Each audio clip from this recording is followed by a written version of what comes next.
My name is Angela Merkins, and I'm an intern with the Rec Innovation Lab at Miramar College. The Rec Innovation Lab is an educational incubator that provides educational resources, training, networking opportunities for founders of new startup companies. I'd like to introduce our presenter today, Jason Orlando. Jason will be sharing with us how startups can get a product to market utilizing several different channels. Jason has more than 10 years industry experience in consumer goods, supply chain management, and e-commerce. So here, I'll turn it over to Jason. Thanks, Jason. Thanks, Angela. Hi, everyone. So the topic as it was presented was e-commerce, and I'm certainly going to get into that, but also wanted to kind of cover the entire supply chain, which is more of my niche. So, you get your product idea or figure out what it is that you want to sell and how do you take it from an idea into production, bring it in, fulfill it, and ultimately sell it via e-commerce.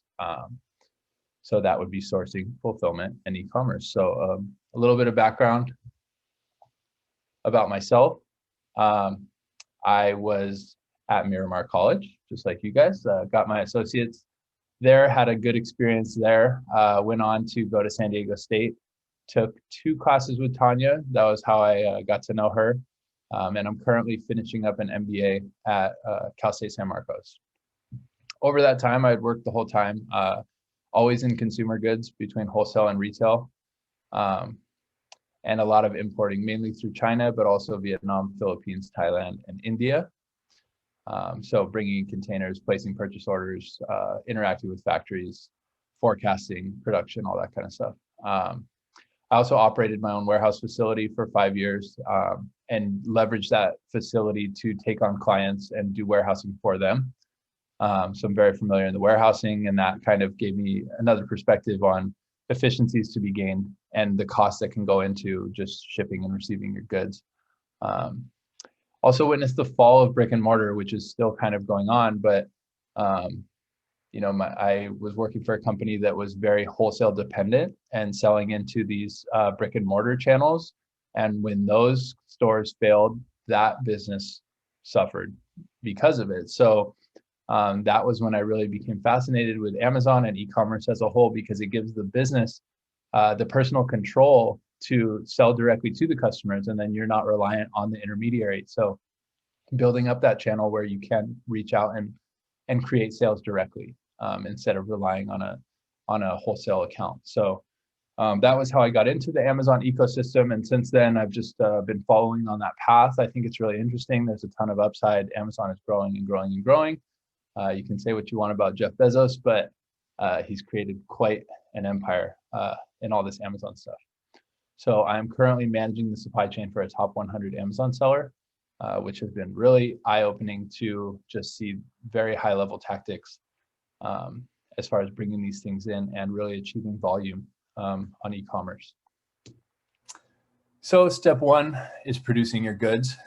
Kudos to you if you're producing in the USA, but most people are producing in China, obviously, for reasons mainly around cost.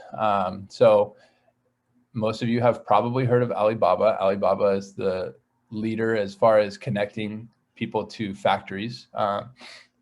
So that's a good resource and a good place to get started to see what kind of factories are out there to produce your goods. Now, AliExpress is their version basically of Amazon. So it's more of a consumer side. And that can be a way for you to get an idea of what these factories are actually making. You could buy a single piece before you even really begin conversations with them, just to see what kind of quality it is and get an idea for what that factory is capable of.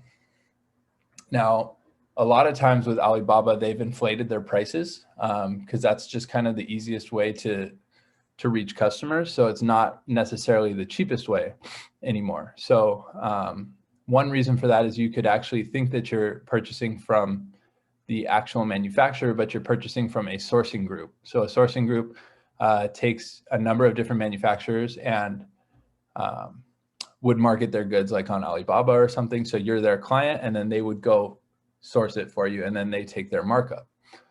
Sometimes that can actually be beneficial because the sourcing group would have their own network of production that they would have available to you. And sometimes the manufacturers themselves don't speak good English or English at all, or type in American characters. It's not right, but so sometimes you need them as an intermediary in order to communicate. But one way that you can go direct or make relationships with factories is this Canton Fair is the leader for like gift manufacturing.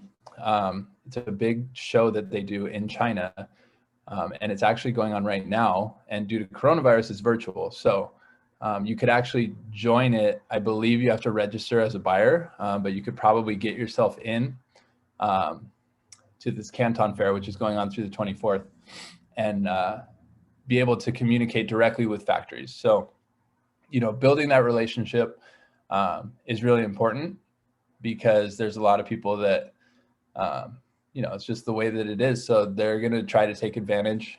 There's going to be middlemen. So the best thing you can do is, you know, if you can cut that out, it can save huge. I mean, I've had situations where it was a savings of about 30% by cutting out the sourcing group and going directly to the manufacturer. So that can really be a difference in your margin. Now, there's also a concept of a sourcing agent. A sourcing agent would be somebody who's kind of on your payroll, but is in China. So that would be you building a relationship with somebody in China who has your best interest in mind and has a connection to factories over there. So that's more difficult to accomplish, but then, you know, finding a way to establish someone that you can trust on that side can be very beneficial for you as well. You know, another way that people cover themselves to make sure that they're doing what they need to do over there is, you know, you hire an inspection company before you bring things in, so that you're not buying these goods and paying to transport them in before you've actually confirmed that the quality is what you've agreed upon initially. So also you can see this logo in the bottom corner, which is WeChat. So if you haven't heard of WeChat, WeChat is the primary way that Chinese people communicate. That's like their #1 app. That's their social media. That's their purchasing. So if you are going to communicate with them, you should probably download that app, make an account, and that is how they prefer to communicate back and forth. Obviously, you can email factories, but that seems to be how they communicate. So that's sourcing in a nutshell. I'm kind of going high level and moving through the whole thing. So then you've got the goods produced. So how are you going to get them here? Two main ways, obviously, is air shipping or ocean shipping. Now, ocean shipping, you can do a full container, or you can do what's called LCL, which is less than container load. For the most part, if you have a new idea, you're bringing something new, you're bootstrapping your business, you're probably not going to be bringing in a full container worth of goods. So you would utilize less than container load, meaning they consolidate your goods with others, bring it in on the ocean, and then they'll break it up on this side and ship it where you want to ship it. So that's the cheapest way, and that's also the slowest way. Obviously, you pay for the speed. So the air shipping is going to be the most expensive. Now, if you're producing small goods, it can actually be fine to airship. You know, it's not going to be as punitive. Most of the air rates are based on the volume of your goods rather than the weight, because there's only so much space on the plane. So if you're producing a small item and you can fit 100 or 200 pieces in a case, then it's not so punitive to bring it in on the air and save that time, and it's just easier.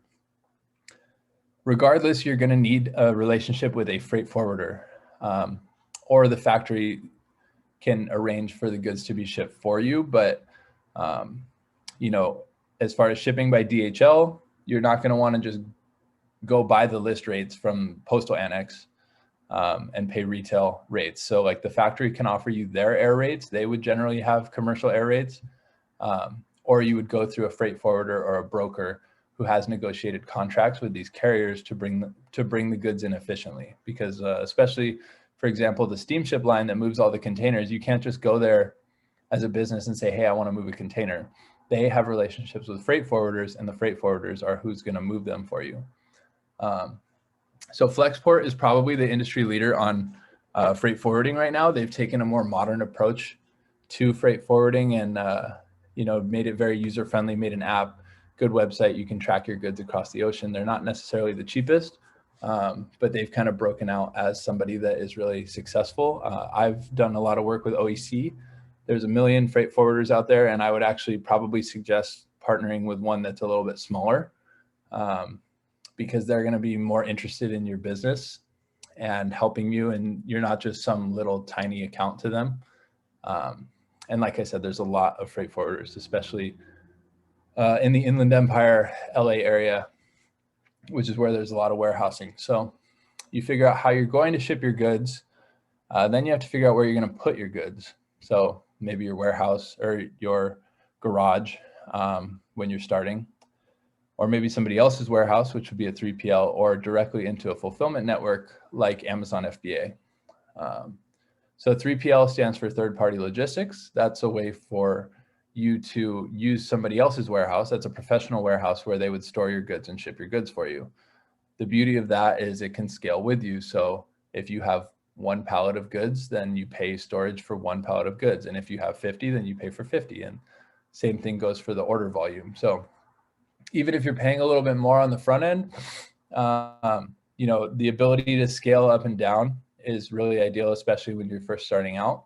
Especially if you think about, you know, if you were having to pay somebody's salary, pay storage, pay rent on a space, those are all things to consider, as well as just leaving the logistics to the professionals in logistics. I mean, that's coming back to just focusing directly on your core competency. As an entrepreneur, you probably have a really cool idea, you're innovative, you're a marketer, you're a networker, not necessarily a logistics genius who knows the most efficient way to stack, ship, palletize, all these things, right? So leave that to them, let them get the efficiencies of the network. And also then you just have one less thing to worry about. So as far as where you would send your goods on a 3PL, the natural tendency would generally be to go to the LA area. Most containers move into the Long Beach port. And then it's also close to you, right? So then if you needed a sample or something, you would have the goods, but that's not always the most effective way to do it. So one area that has emerged as a good place to store your goods is the Tennessee and Kentucky kind of area over there, for a number of reasons. So the cost of labor and the cost of storage over there is going to be a lot cheaper than it would be over on the West Coast. In LA, you're going to be paying a premium for your storage. And over there, it's a fraction of the cost to store your goods. Also the proximity to customers. So between a few different businesses that I've worked with, it's funny because even in different industries, the customer density on a map always looks about the same. And it's California, Texas, and then the East Coast. And that's like generally just, you know, if you think about population density and where the income is at, that's where the consumers are. So you have a lot more consumers on the East Coast. And that's a problem that I've ran into in multiple businesses, warehousing in Southern California, is you are down in the bottom left corner of the nation, and a lot of your customers are way over on the East Coast. So you're paying more on shipping, whether that be ground shipping, you know, on pallets, whatever, as well as the transit time. So what this map is showing is everything in blue is a 2-day transit time via normal ground service. So you're not paying a premium, and that entire half of the country is reached within 2 days, which, as I'll get into, and as I'm sure you know, getting things in 2 days is important. That's the new standard in e-commerce. So you could consider housing your goods over there. You're going to pay less on storage, less on the labor, and have the goods in a closer proximity to a higher majority of your customers. So then you can't physically drive and go get your product, but you're saving enough on the storage that, you know, if you need to overnight yourself some samples every now and then, it's still probably worth it to have the goods over there. Now, what you are giving up if you were bringing in full containers is you're further away from the coast. So you're going to pay more and wait longer for a container to get into your Tennessee warehouse than you would if your goods were stored in LA, something like that. So those are things to think about if you are going to do a 3PL. I would suggest having a 3PL, even if you go into these other strategies, because generally you're going to bring the goods in bulk, and then ship directly into like an Amazon FBA for just what you intend to ship in the next 30 to 45 days, because they would be charging a much higher storage at those kind of places. So now e-commerce as a whole is obviously on the rise from COVID. This is a pretty enormous spike here. But we had talked about the brick and mortar stuff already. I mean, in-store is just on the decline.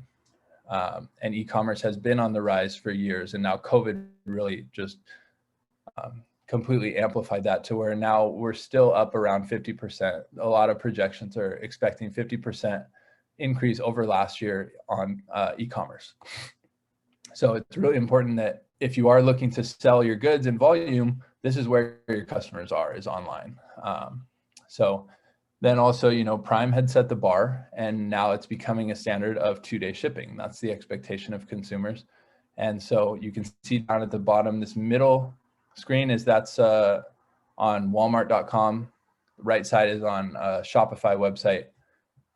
So there's various different ways to get these badges, 2-day badge, Prime badge on your goods. And that's going to overall help your conversion, help customers decide to go with you. Because there's people that wait. I mean, you know, not everybody needs the 2-day, but that's just become the expectation. And that's the way you're going to reach the most customers. So that's what I get into as a logistics person, is how do you get the goods to people within 2 days for an efficient price, right? So, you know, what Amazon does and what all these guys do that's profitable is they're not 2-day express shipping anybody's packages. They already have the goods within 2-day radius. Just like I showed you, that one warehouse can cover almost half the nation via 2 days. So that's how they do it, and that's how they take advantage of it. So FBA, meaning fulfillment by Amazon, is a way for you to take advantage of that and get that Prime badge. So you still own the goods, but you ship it into their warehouse, and basically Amazon is your 3PL, more or less. So that's going to get you the Prime badge on your goods. That's going to get you very affordable fulfillment rates for 2-day shipping. And the reason for that is this bottom right image. You can see you could ship into one location and they will spider it throughout their network to get it in a location that it will be accessible to the nation via 2-day. So then you're leveraging their entire fulfillment network for your goods. So just as an example, I was doing one recently where the shipping costs out of my 3PL was costing about $12 to $14. And the shipping cost, if I was using the FBA network, was costing $5 and have the 2-day Prime badge. So as soon as I got it into their network, I was saving on the fulfillment and the shipping, and I was also getting increased conversion based on the 2-day badge. And there's also just a trust that goes on with having that Prime badge. Is kind of like Amazon backs it up, that kind of thing. So definitely I've experienced, without a doubt, increased conversion by having a Prime badge on my goods on Amazon. Now, if you look at this chart, it's pretty obvious. Amazon is still just crushing it as the industry leader in online sales.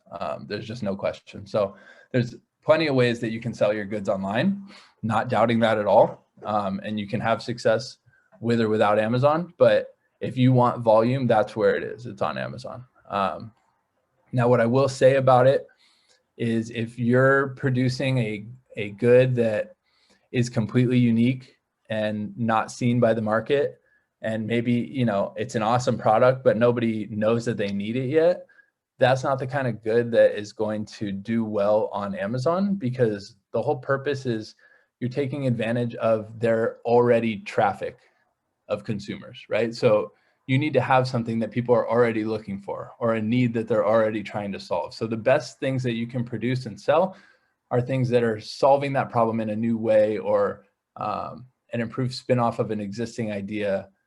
Those are the kind of things that are really going to do well on Amazon, because people are already out there looking for them. There's billions of people on Amazon looking and ready to buy, but you have to have something that is going to come up for them on a search.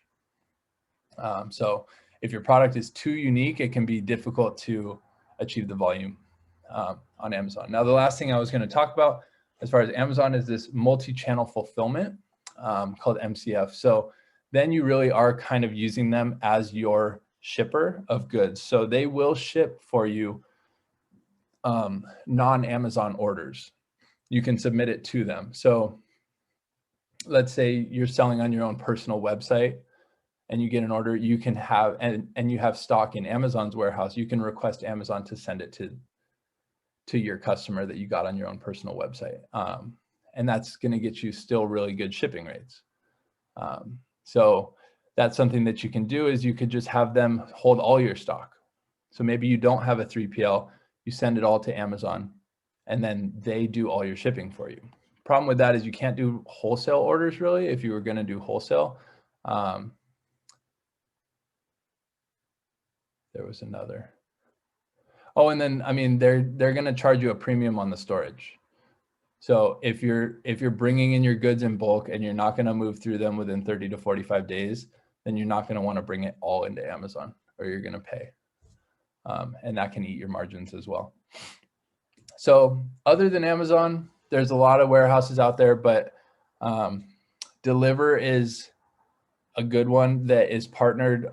They're partnered with Amazon and they're partnered with some other channels, and they provide a similar service to what Amazon does. So Deliver will send your goods across the nation so that you can have a 2-day badge on these other selling channels. So they will get you the good rates. And you can see on the right, this is a product that I have stocked with them, and everything blue shaded is covered under 2-day shipping for a very competitive price that you can make a profit on the retail. And that will put that 2-day badge, like I showed, on eBay, Walmart, Wish, Shopify, and Google Shopping, as well as you could just submit your orders. If you had from another customer, they'll ship it for you. So that's definitely a good one for non-Amazon. So I currently utilize both. I use FBA and I use Deliver to service these various channels so that I can make the most of it. And I just wrote down here, no touch order flow, because that's really ideal and that's where you want to be. With the FBA or something like this, if you're directly integrated into these sales channels, the customer's order, the order goes directly to the warehouse ships it, the tracking goes directly back to the customer. So you don't have to touch these orders. You know, you can, and that's really how you could scale your business without you having to hire a bunch of people, right? So Amazon is doing the warehousing while you're asleep. You're literally getting orders, and the orders are being shipped back out, completely like a closed loop. And then you're just watching, you know, the check increase on your portal. So that covers those two sides, and between FBA and Deliver, you really have most of the main channels covered as far as 2-day shipping and for an efficient price. So obviously you could do these kind of things through your own 3PL, but the shipping rates and the labor intensiveness of the turnaround times of 2-day is just not generally effective or scalable. So finally, I've worked with a lot of Amazon sellers, and it starts out as, let's build as much Amazon volume as we can. Let's sell, let's sell, let's sell. Then the strategy pivots to, we need to create our own customer base, our own community, and our own brand. So part of that is Amazon does not share the customer's contact information with you. You don't get their email address or their phone number, anything like that. So that customer, no matter how much you're selling, is still an Amazon customer. That's not your customer. So how do you do that? Is you create your own place where customers can interact. You get the orders yourself. That helps you build your own customer network, your own customer community, so that you can engage with them. You can retarget them.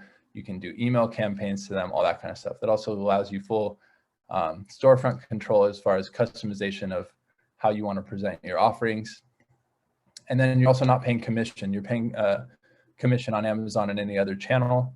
Obviously, there's fees associated with hosting your own domain and all that kind of stuff. And the main negative to doing this is, you know, we talked about on Amazon, you have that natural organic traffic. There's consumers that are going to Amazon to look for things to buy.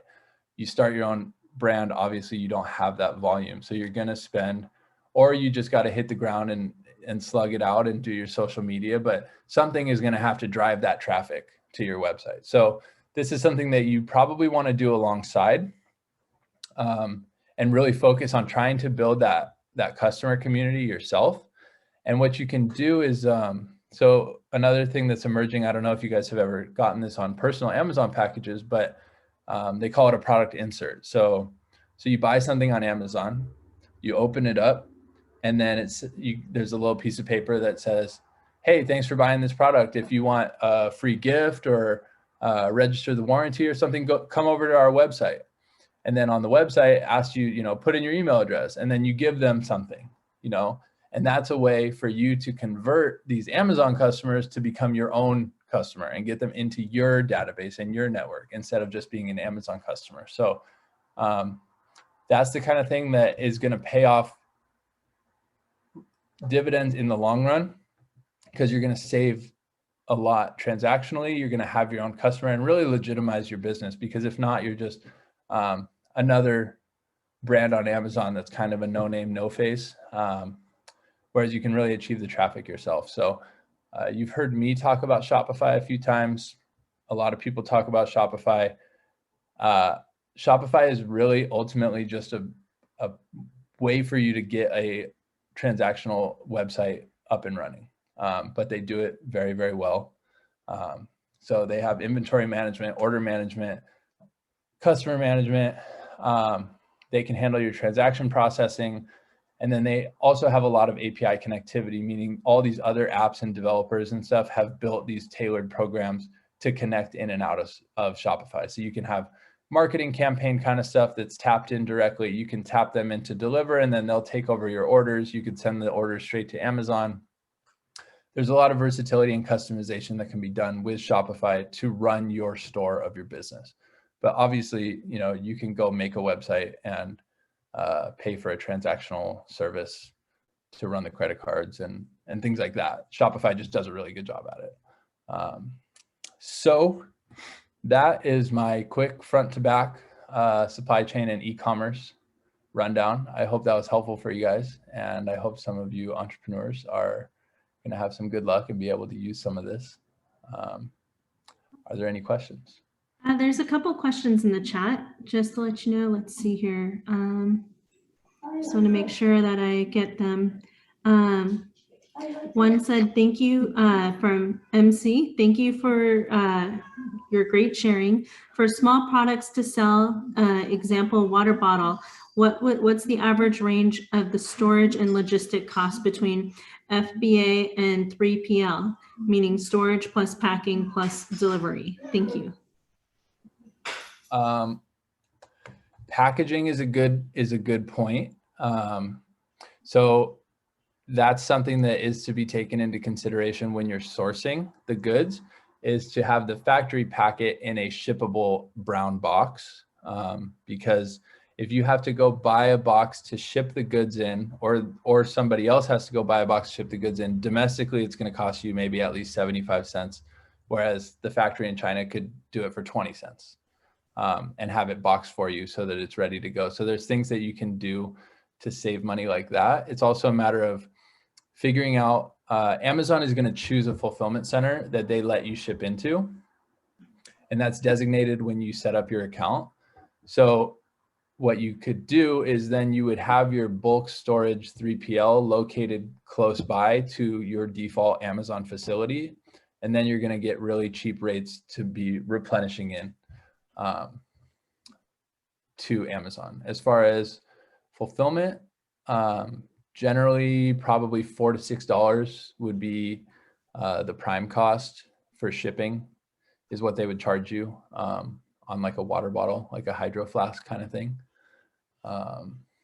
And yeah, storage rates, I can tell you, are 70 cents per cubic foot in Amazon per month. So a cubic foot is 12 by 12 by 12. So let's see, if you were doing a water bottle, you could probably get about 9 water bottles in a cubic foot, and that cubic foot would cost 70 cents. So that doesn't sound like very much, but a 3PL would charge by the pallet, which a pallet could hold maybe 60 cubic feet, and they would charge you $15 or $20. So it does scale. You have, you have 2,000 water bottles in Amazon, it's going to add up. And that's also their non Q4 cost. So in Q4, they raised that from 70 cents to $2.40 because there's so much traffic around holiday selling that they want to make sure that any goods in their warehouse are moving. So that's something I deal with. I have a product that is not traditional seasoning or seasonality. So its seasonality is summertime and it doesn't sell in the winter. So basically I have to make sure that my goods are sold and out of Amazon before that increased spike happens, because my goods aren't going to sell as well and I'll be paying a lot of storage on my goods. That was a long-winded answer to your question. No, that was great. Thank you. I see in the chat, Natalie had a question for you. Natalie, do you want to ask your question? Yeah, it actually has to do with MC's question about the Amazon FBA with the storage costs of 30 to 45 days. So that additional charge or premium, you say, would be added to whatever we're storing in there. I know that some kind of sellers, like, they lower the cost to get that stuff out of there and not deal with that, or like they give those items for free. How would you deal with that, or in that kind of situation where you have to be charged a premium? I would promote it heavily. Yeah. Just add. Because you just look at it, you know, as long as you made your money up till that point, then it's like, it's time to move it, you know. And there's also times where there was a time recently where Amazon was trying to clear space out of their warehouse. And so they said, for the next month, we won't charge you anything for us to ship your goods out of our warehouse. And so that's when you take advantage. You're like, okay, it's time to go. Let's bring it out. But yeah, I mean, and that's also part of why you can find some good deals on Amazon, is you never know the strategies behind it on the other side. So there's also a matter of like ranking. So once you can get yourself ranked to the top of the page, the sales are just going to flow from there naturally. So there's a lot of people that will price low, maybe even at a loss, because they know once they get to the top of that page, the money's going to start coming in. So there's a lot of strategies like that. So yeah, I mean, there's a number of different things you can do. You can put coupons on it. You could maybe keep it the same price, but you double your ad spend on it. So it's getting in front of more customers. But if you're in a situation where you know you're overstocked and you're about to get hit with a lot of storage, yeah, I would suggest liquidating or just pulling it out. Gotcha. MC had the question that Natalie was mentioning. It said, let's see here. Jason, you shared just now, we can store our product at Amazon FBA for 30 to 45 days. After 45 days, there will be additional storage charge. Am I listening to it correctly? Can you please help explain one more time, please? No, there's not additional storage charge.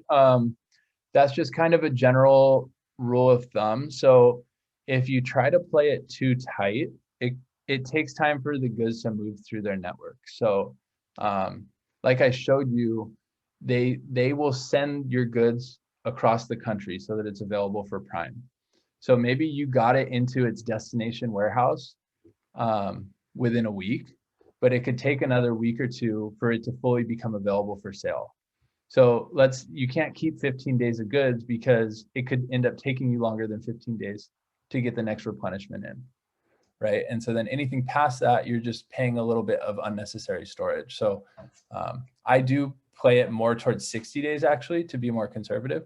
But no, you won't be penalized additionally actually until your goods have sat for a full year in Amazon. And I see there's one more question from Muhammad. It says, is U.S. Customs something to deal with in terms of fees, or is it the broker's job to do that? It's the broker's job, but you're going to have to foot the bill.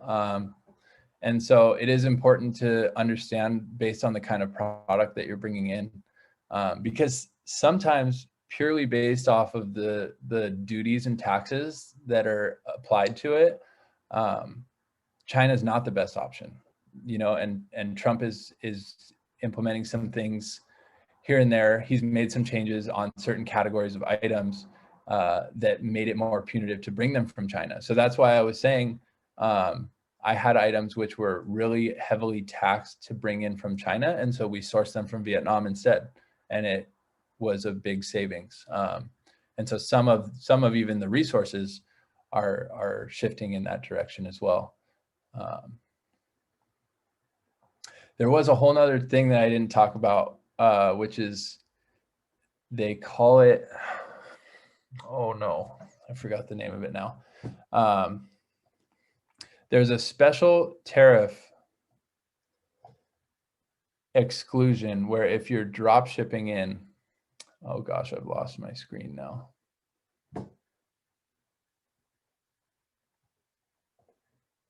How horribly unprofessional of me. Basically what you can do is you get the consumer's orders. Let's say you were launching on like Kickstarter, right? So Kickstarter, you kind of get pre-orders as a way to fund your business.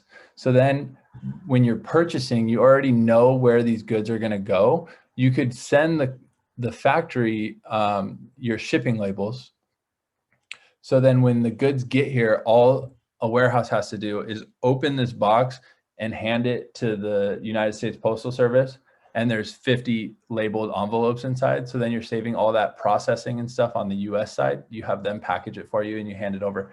And there's a program in place where you pay a minimal amount of duties on your goods. You pay like a maximum of 25 or 50 cents per parcel if you're bringing them in that way. I believe it's called Type 86, but there's some kind of incentive program like that. But yeah, you should consider your duties, and that could affect where you decide to source your products from.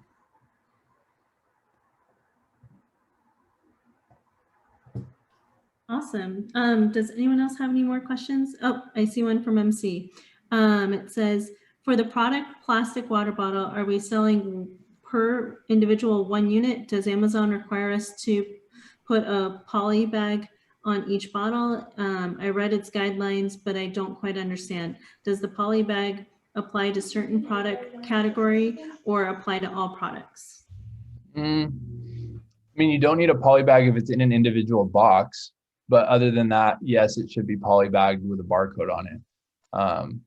And that's another thing that's really good for you to understand so that you can make the factory do that, because the factory is not going to charge you really anything. That's just, if you just tell them that's how you want it packed and these are the barcodes that need to be on it and it needs to be in a poly bag, that's not a big deal. But if you bring in the goods and they're not packed properly and then you need an American warehouse to open up all your stuff, put it in a poly bag, put a barcode on it, you're going to pay a lot more. So I would definitely suggest researching that so that your goods are already set up for Amazon. But yeah, they need to be in a poly bag if they're not in their own individual box that has a barcode on it. Okay, it says, does shrink sleeve the product okay to use? Shrink sleeve. I'm not sure. You know, you see all these different goods come in, right? You order on Amazon and they come in funky shapes and sizes.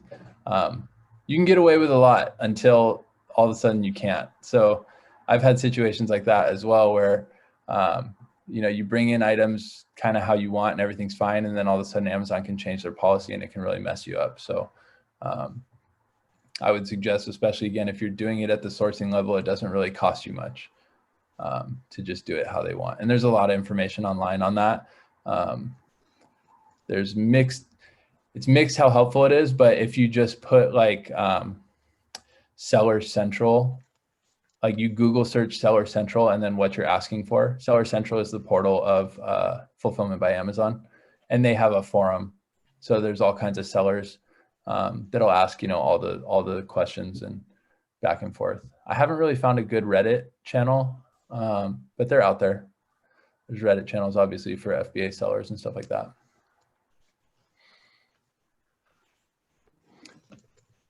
And if you do want to do it, I would suggest doing some Amazon networking. There is one group, if you go on event.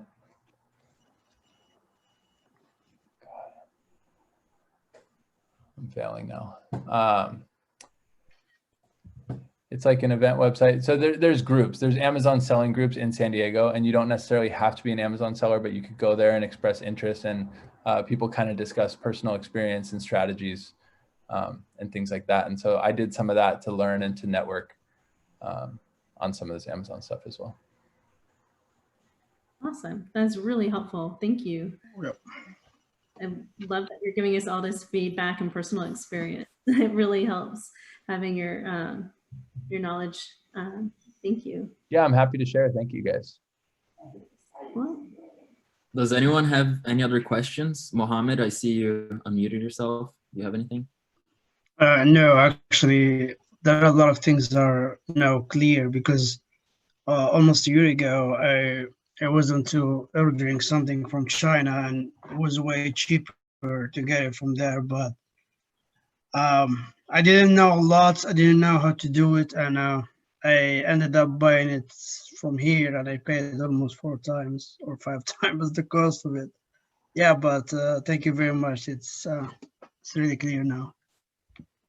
Thanks. Yeah, happy to help. MC was saying, how do I charge for what? MC, who's MC? Where's your face?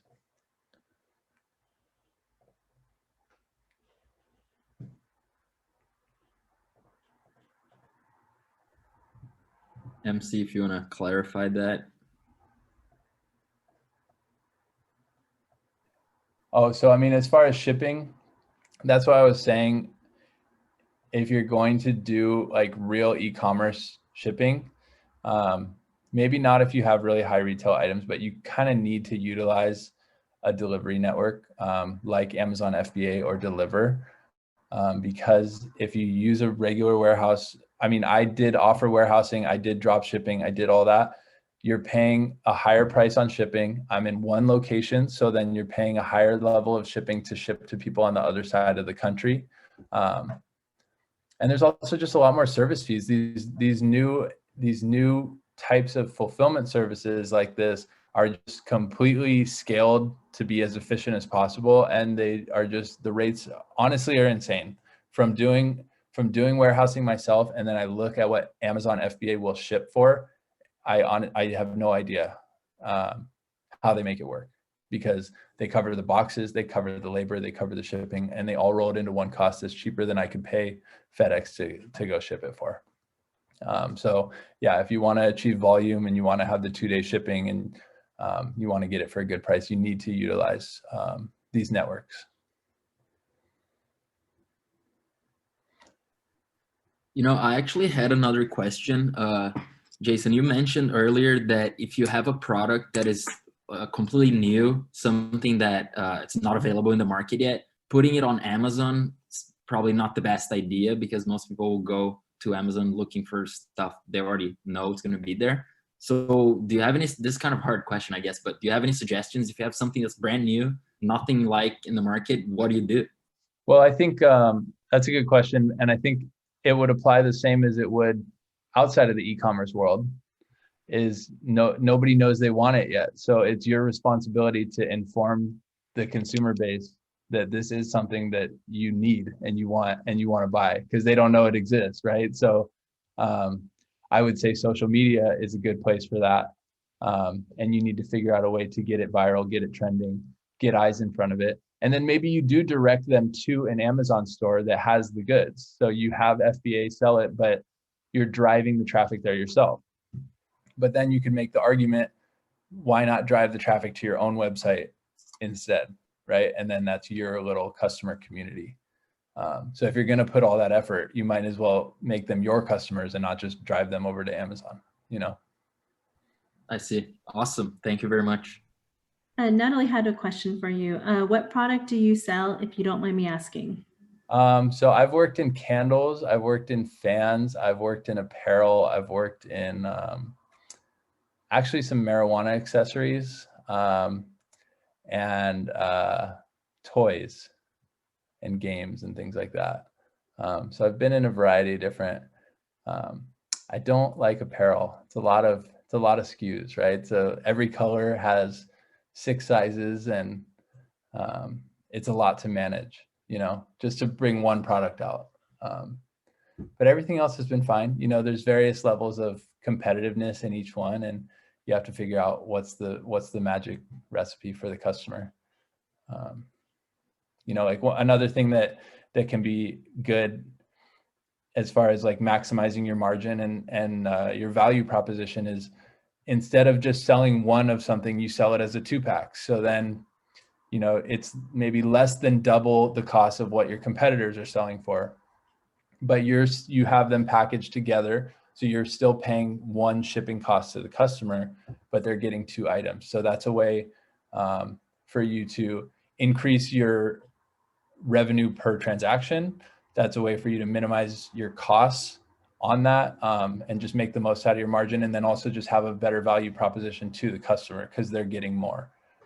So that's something that I found, like in candles, doing one was not really successful. It was too low of a retail for e-commerce to pay the shipping. It didn't really work. But by bundling it into a 2-pack, that was a lot better, and that was a good value proposition to the customer. I have a quick question, and I don't know, could you give us kind of an estimate on percentages on profit margin versus freight in transportation costs versus the cost of making the product? Is there kind of a magic equation that you kind of try to follow, or, you know? People can play margins pretty thin on e-commerce, but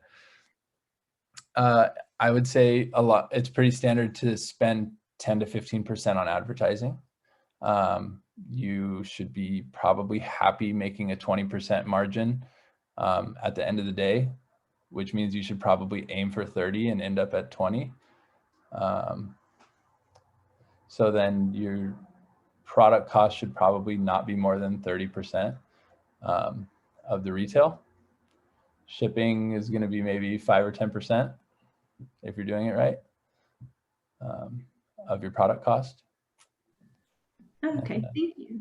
Yeah, there you go. Appreciate it. Tanya's putting the outro music on me, so